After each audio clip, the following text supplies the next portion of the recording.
Hello മക്കളെ, പുതിയൊരു വീഡിയോയിലേക്ക് എല്ലാവർക്കും സ്വാഗതം. നിങ്ങൾ ഓൾറെഡി ഇപ്പോൾ തമിഴ്നാട്ടിൽ കണ്ടിട്ടുണ്ടാവും അല്ലേ? നമ്മുടെ CUT പരീക്ഷ കാര്യമായ മാറ്റം NTA കൊണ്ടുവന്നിട്ടുണ്ട്. അപ്പോൾ 2025 നടക്കാൻ പോകുന്ന CUT എക്കണോമിക്സിന്റെ എക്സാമിന് കാര്യമായ മാറ്റമുണ്ട് മക്കളെ. എന്തൊക്കെയാണെന്ന് വെച്ചാൽ ഞാൻ പറഞ്ഞുതരാം, നോക്കിക്കോളും. നമ്മൾ സാധാരണ പ്രതീക്ഷിച്ചത് 2024 സിലബസും 25 സിലബസും തമ്മിൽ ഈ ഒരു മാറ്റം പോലെ ഉണ്ടാവുള്ളൂ എന്ന് കരുതിയത്. പക്ഷേ എല്ലാവരെയും ഒന്നടങ്കം നെട്ടിച്ചുകൊണ്ട് എന്ത് ചെയ്തിട്ടുണ്ട്, നമ്മുടെ CUT മാറ്റം കൊണ്ടുവന്നിട്ടുണ്ട്. ആരാ ഇത് കൊണ്ടുവന്നത്? വേറെ ആരില്ല, NTA പുതിയ സിലബസ് പ്രകാരം പുറത്തുവിട്ടിട്ടുണ്ട്. ഓക്കെ, അപ്പോൾ നിങ്ങൾ മനസ്സിലാക്കുക, ഇത് നമുക്ക് ശരിയായിട്ടുള്ള കാര്യമാണോ അതോ തെറ്റായിട്ടുള്ള കാര്യമാണോ നോക്കാം. അപ്പോൾ നോക്കിക്കോളൂ മക്കളെ, ഇപ്പോഴത്തെ വ്യത്യാസം എന്താ പറയുക? ഒന്ന് ആനയായിരുന്നെങ്കിൽ ഇപ്പം നമുക്ക് ആടിനെ കുറിച്ചാണ് പഠിക്കാനുള്ളത്. അതായത് ആനയുടെയും അതേപോലെ തന്നെ ആടിൻ്റെയും വ്യത്യാസമുണ്ടെന്ന് പറയാറുണ്ട് അല്ലേ? അത് തന്നെയാണ് മക്കളെ നമ്മുടെ CUT സിലബസിന് വന്നിട്ടുള്ള മാറ്റം. ആദ്യം ഉണ്ടായിരുന്ന സിലബസിൻ്റെ ഒരു ഭാഗത്തിൻ്റെ വല്ലപ്പോഴും മാത്രം വരുന്ന ഒരു ഭാഗം മാത്രം ചേർത്തുകൊണ്ട് ആണ് പുതിയ സിലബസ് തയ്യാറാക്കില്ലേ. അപ്പോൾ നോക്കിക്കോളൂ, എന്താണ് മാറ്റം ഞാൻ കാണിച്ചുതരാം. 2024 നമ്മുടെ CUT എക്കണോമിക്സിൻ്റെ എക്സാം പ്രകാരം നോക്കിക്കോളൂ, 10 യൂണിറ്റാണ് നമുക്ക് പഠിക്കാണ്ടായിരുന്നത്. 10 യൂണിറ്റ് പഠിക്കാണ്ടായിരുന്നു. അതിൽ മൈക്രോ എക്കണോമിക്സിലെ 2 unit, introduction to micro economics എന്ന് പറയുന്ന ഒരു ഭാഗം ഉണ്ടായിരുന്നു. അതേപോലെ രണ്ടാമത്തെ chapter theory of consumer behaviour എന്ന് പറയുന്ന ഭാഗം ഉണ്ടായിരുന്നു. പക്ഷേ അതോടുകൂടി നമ്മുടെ മൈക്രോ തീർന്നു. എന്നാൽ ഇത്തവണ ഈ പറഞ്ഞിരിക്കുന്ന രീതിയിലല്ല വന്നിരിക്കുന്നത്, മാറ്റമുണ്ട്. അതുപോലെ തന്നെ കഴിഞ്ഞ തവണ നമുക്ക് മാക്രോ എക്കണോമിക്സിലെ 5 ചാപ്റ്റർ, ഇൻട്രൊഡക്ഷനൊക്കെ ബാക്കി 5 ചാപ്റ്റർ പഠിക്കാനുണ്ടായിരുന്നു. മൊത്തം നമ്മുടെ +2 നിന്ന് നമുക്ക് മൊത്തം പഠിക്കാനുണ്ടായിരുന്നു 7 ചാപ്റ്ററായിരുന്നു നമുക്ക് പഠിക്കാനുണ്ടായിരുന്നു. 7 ചാപ്റ്റർ പഠിക്കാനുണ്ടായിരുന്നു.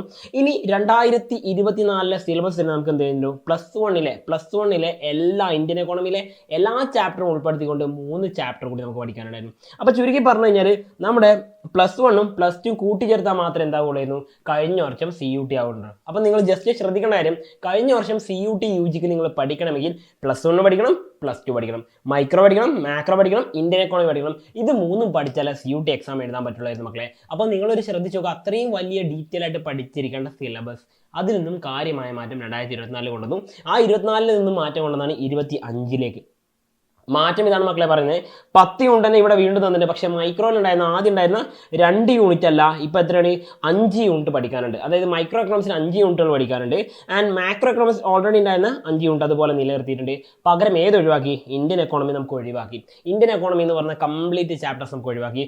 ഫലത്തിൽ ഇപ്പോൾ എന്താണ്, +2 എന്ന് പറഞ്ഞാൽ എന്തിന് തുല്യമാണ്, CUT UGക്ക് തുല്യമാണ്. അപ്പോൾ നിങ്ങൾക്ക് ഏറ്റവും സന്തോഷകരമായ കാര്യം ഇതാണ്, നിങ്ങൾ +2 പഠിച്ച കണ്ടന്റ് മാത്രം പ്രിപ്പയർ ചെയ്ത് എന്ത് ചെയ്യാൻ പറ്റും, CUTയിൽ നിങ്ങൾക്ക് നല്ലൊരു റാങ്ക് അടിക്കാൻ പറ്റുമെന്ന് ഇതിന്റെ സത്യാവസ്ഥ. ഓക്കെ, അപ്പോൾ നിങ്ങൾ ശ്രദ്ധിക്കേണ്ട രണ്ടാമത്തെ കാര്യം തരും, ഈ പറഞ്ഞ ചാപ്റ്ററിന്റെ ഡീറ്റെയിൽസ് അറിയണ്ടേ, വേണം നോക്കിക്കോളും. അപ്പോൾ ഒന്നാമതായിട്ട് നിങ്ങൾ മനസ്സിലാക്കേണ്ടത് നമ്മുടെ മൈക്രോ എക്കണോമിക്സ്. ഓക്കെ, മൈക്രോയിൽ വന്ന 5 ചാപ്റ്റർ ഇതായിരിക്കും. First one introduction to micro economics, രണ്ടാമതായിട്ട് വരുന്നത് കൺസ്യൂമർ ബിഹേവിയറും അതിന്റെ ഡിമാൻഡിനെ കുറിച്ചുള്ള കാര്യം, മൂന്നാമത്തേൽ പ്രൊഡ്യൂസറും സപ്ലൈയാണ് ബന്ധപ്പെട്ട് നമ്മൾ ഡിസ്കസ് ചെയ്യുന്നത്, നാലാമത്തേൽ ടൈപ്സ് ഓഫ് മാർക്കറ്റ്. യെസ്, വളരെ ഇമ്പോർട്ടൻ്റ് ആയിട്ടുള്ള സംഗതിയാണ്, നമ്മൾ കുറച്ചേ പഠിച്ചിട്ടുള്ളൂ, പക്ഷേ ഡീറ്റെയിൽ ആയിട്ട് പഠിക്കാനുണ്ട്. ആൻഡ് ഫൈനലി നമുക്ക് പഠിക്കാനുള്ളത് ഡിമാൻഡ് ആൻഡ് സപ്ലൈയുടെ പ്രധാനപ്പെട്ട കുറച്ച് ആപ്ലിക്കേഷൻസ് പഠിക്കാനുണ്ട്. ഇങ്ങനെ 5 ചാപ്റ്റർ മൈക്രോ എക്കണോമിക്സ് പഠിക്കാനുണ്ട്. അറ്റ് ദ സെയിം ടൈം മാക്രോയിൽ എത്രയൊക്കെ പഠിക്കാനുള്ളത് നോക്കിക്കൊള്ളാം. നമ്മുടെ മാക്രോയിൽ പഠിക്കാനുള്ള ചാപ്റ്റേഴ്സ് എന്ന് പറയുമ്പോൾ നോക്കിക്കോളൂ, first of all income determination പഠിക്കാനുണ്ട്. അതേപോലെ തന്നെ ഈ പറഞ്ഞ ഡിറ്റർമിനേഷൻ ഓഫ് ഇൻകം, ഈ 2 രീതിയിൽ, ഓക്കെ, നാഷണൽ ഇൻകം അക്കൗണ്ടിങ് ഉണ്ട്, ഡിറ്റർമിനേഷൻ ഓഫ് ഇൻകം ഉണ്ട്.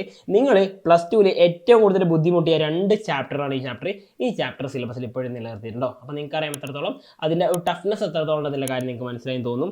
ഇനി മൂന്നാമത്തെ ചാപ്റ്റർ നമ്മുടെ മണി ആൻഡ് ബാങ്കിങ്ങും അതേപോലെ ഗവൺമെന്റ് ബജറ്റിനെ കുറിച്ചും പഠിക്കാനുണ്ട്. And finally balance of payment എന്ന് പറഞ്ഞ ഓപ്പൺ എക്കോണമി. ഇത്രയും കാര്യമാണ് മാക്രോയിൽ പഠിക്കാനുള്ളത്. അപ്പോൾ മാക്രോയിൽ കാര്യമായ ചേഞ്ച് വന്നിട്ടുണ്ടോ ചോദിച്ചാൽ ഇല്ല, പക്ഷേ മൈക്രോയിൽ ചേഞ്ച് വന്നു, 3 ചാപ്റ്റർ അഡീഷണൽ ആയിട്ട് ചേർത്തു. ഇന്ത്യൻ എക്കോണമി പഠിക്കാണ്ടോ? ഇല്ല. അപ്പോൾ ഇനി എനിക്ക് ഒരു കാര്യം കൂടി പറയാനുള്ള മക്കളെ, നിങ്ങളോട് പറയാനുള്ളതാണ്, ഇത് യഥാർത്ഥത്തിൽ നിങ്ങളുടെ മുമ്പിൽ ഒരു ചലഞ്ചാണ് അല്ലേ. മാർച്ച് മാസം കഴിഞ്ഞു, ഇനി നിങ്ങൾക്ക് എന്ത് ചെയ്യും, ഈ പറഞ്ഞിരിക്കുന്ന നിങ്ങളുടെ +2 എക്സാമുകളെല്ലാം തന്നെ കഴിഞ്ഞു, ഇമ്പ്രൂവ്മെൻറ്റ് എഴുതാനൊക്കെ എഴുതി കഴിഞ്ഞു. ഇനി നിങ്ങൾക്കൊരു ഏപ്രിൽ മാസം നിങ്ങളുടെ മുമ്പിലുണ്ട്. അതിനുശേഷം മെയ് മാസത്തിൽ എന്ത് ചെയ്യും, മെയ് 20 ഒക്കെ ആകുമ്പോഴേക്കായിരിക്കും നിങ്ങളുടെ CUT എക്സാമിൻ്റെ ടൈമുകൾ ഈ കാര്യങ്ങളൊക്കെ ആയിട്ട് നിങ്ങൾ പ്രിപ്പറേഷൻസ് ഒക്കെ ഫൈനലായിട്ട് വൈൻഡപ്പ് ചെയ്യുന്നത്. ആ സമയമാകുമ്പോഴേക്കും നിങ്ങൾ എന്ത് ചെയ്യണം, കണ്ടന്റ് മുഴുവൻ പഠിച്ച് റിവിഷനും കഴിഞ്ഞ് എല്ലാ ടൈപ്പ് ക്വസ്റ്റ്യൻസും പ്രാക്ടീസ് ചെയ്ത് നോക്കി. ആ ക്വസ്റ്റ്യൻസിൻ്റെ ഒക്കെ എന്തുകൊണ്ട് അത് ആൻസർ ആയിട്ട് വന്നു എന്നുള്ള കാരണങ്ങൾ കണ്ടെത്തി application level, indirect level, direct level, എല്ലാ സ്റ്റാൻഡേർഡ് ലെവൽ ക്വസ്റ്റ്യൻസും നിങ്ങൾ പഠിച്ച് സെറ്റായിരിക്കണം. അപ്പോൾ നിങ്ങളൊന്ന് ആലോചിക്കുക, ഈ പറഞ്ഞ സമയം കൊണ്ട് നിങ്ങൾ സെറ്റായിട്ടുണ്ടോ, ഇനി പഠിക്കാൻ നിങ്ങൾക്ക് എന്തൊക്കെ വേണം, ഇതിനെ പഠിക്കാനുള്ള റിസോഴ്സുകൾ കണ്ടെത്തണം. അതുപോലെ തന്നെ മറ്റൊരു കാര്യം, ഇതിൻ്റെ ആപ്ലിക്കേഷൻ ലെവലുകൾ ചെയ്ത് നോക്കണം. ആപ്ലിക്കേഷൻ ലെവലിൽ ക്വസ്റ്റ്യൻസ് നിങ്ങൾ ചെയ്ത് നോക്കണം. അതുപോലെ ഇൻഡയറക്റ്റ് ക്വസ്റ്റ്യൻസ് ചെയ്ത് നോക്കണം. ചുരുക്കി പറഞ്ഞു കഴിഞ്ഞാൽ അത്യാവശ്യം നല്ല പോലെ പണിയെടുക്കാൻ നിങ്ങളുടെ മുമ്പിൽ ഒരുപാട് കാര്യങ്ങൾ എടുക്കാനുണ്ട് അല്ലേ. പക്ഷെ അതിനനുസരിച്ച് സമയമുണ്ടോ? ഇല്ല. നമുക്ക് ഏകദേശം ഒരു 30-35 ദിവസത്തോളം സമയം മാത്രമേ നമ്മുടെ മുമ്പിലുള്ളൂ. അപ്പോൾ ഇനി എന്ത് ചെയ്യും? അതാണ് ഞാൻ ചോദിച്ചത്. Are you ready for the challenge എന്ന് പറഞ്ഞത്. ഈ ഒരു വെല്ലുവിളി ഏറ്റെടുക്കാൻ നിങ്ങൾ തയ്യാറാണെങ്കിൽ മക്കളെ, നിങ്ങളിപ്പോൾ CUT അപ്ലൈ ചെയ്തുകൊണ്ട് തന്നെ ഞാൻ ആദ്യം പറഞ്ഞു കൺഗ്രാജുലേഷൻ ഗൈസ്. കാരണം +2 എഴുതി കഴിഞ്ഞ ഒരു കുട്ടി കിട്ടുന്ന ആദ്യത്തെ പ്രിവിലേജ് ആണ് അത്.